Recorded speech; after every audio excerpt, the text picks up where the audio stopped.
বিশ্বনবী বললেন, লাকড়ি আনো, আগুন জ্বালাও, আলকামারে আমরা আগুনে ফেলবো।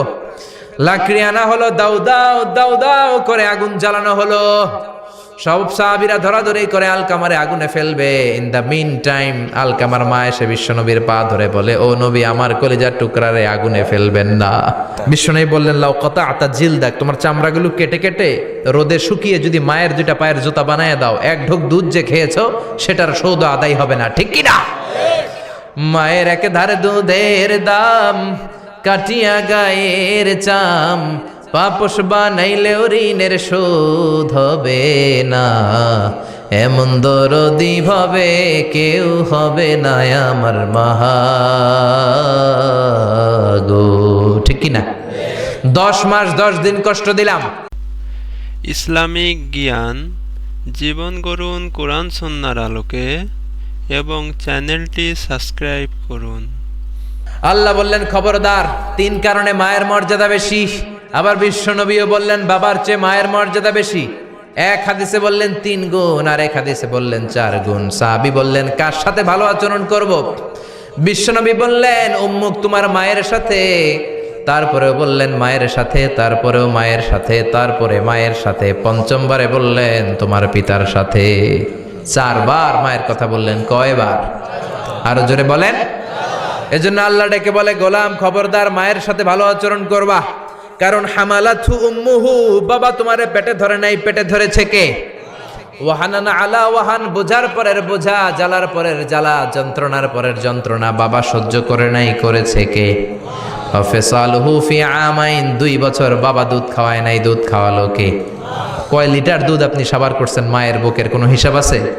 বিশ্বনবী বললেন, লাউ কাতা'তা জিলদাক, তোমার চামড়াগুলো কেটে কেটে রোদে শুকিয়ে যদি মায়ের দুইটা পায়ের জুতা বানায় দাও, এক ঢোক দুধ যে খেয়েছো সেটার সৌদ আদায় হবে না, ঠিক কি না?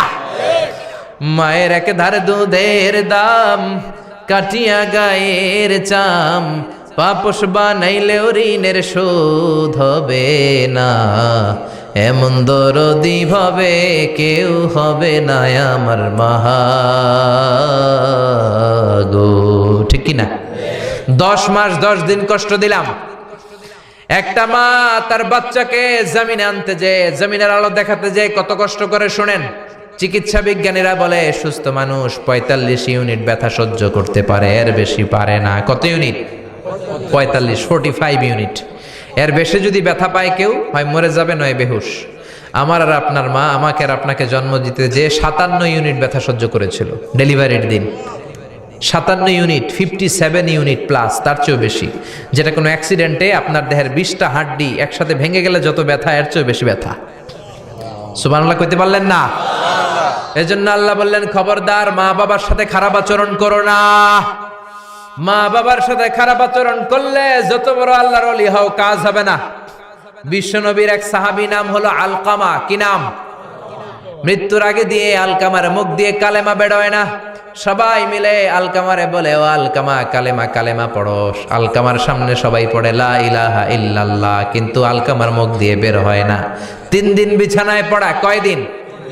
বিশ্বনবী বলেছেন, লাকিনু মাউতাকুম লা ইলাহা ইল্লাল্লাহ, তোমরা তোমাদের মুমূর্ষু রোগীদের সামনে লা ইলাহা পড়ো।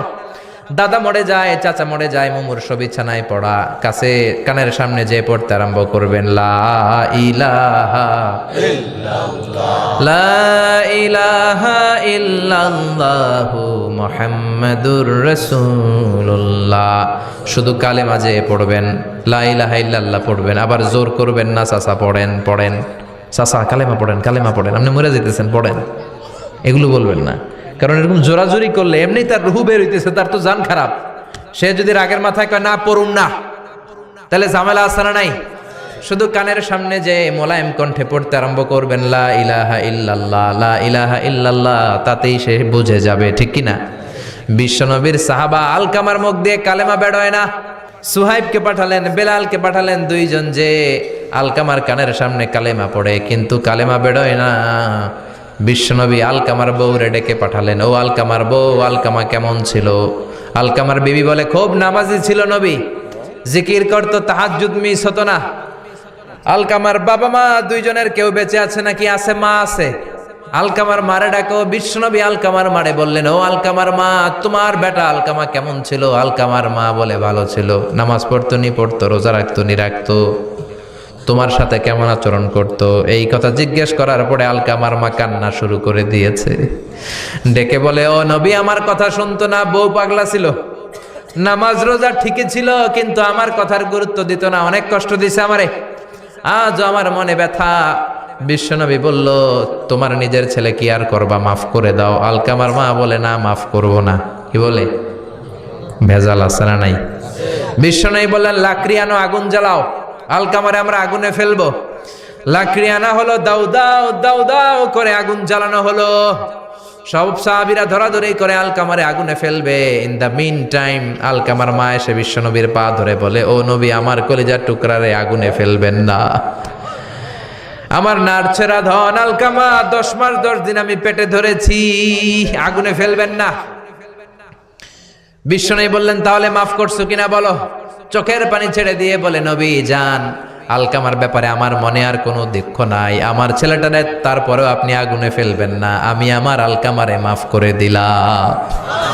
আলকামার মা আলকামার মাফের ঘোষণা যখন দিয়েছে, আলকামা চিৎকার করে পড়তে শুরু করেছে, লা ইলাহা ইল্লাল্লাহু মুহাম্মাদুর রাসূলুল্লাহ সাল্লাল্লাহু আলাইহি ওয়াসাল্লাম। মা বাবার সাথে বেয়াদবি করলে মরার আগে মুখে কালেমা বেরোবে না। চিল্লা এখন ঠিক কিনা? এজন্য আপনি যত বড় আল্লাহর ওলি হন, যত বড় মানুষ হন, মা বাবার সাথে খেদমতের দরকার আছে না নাই?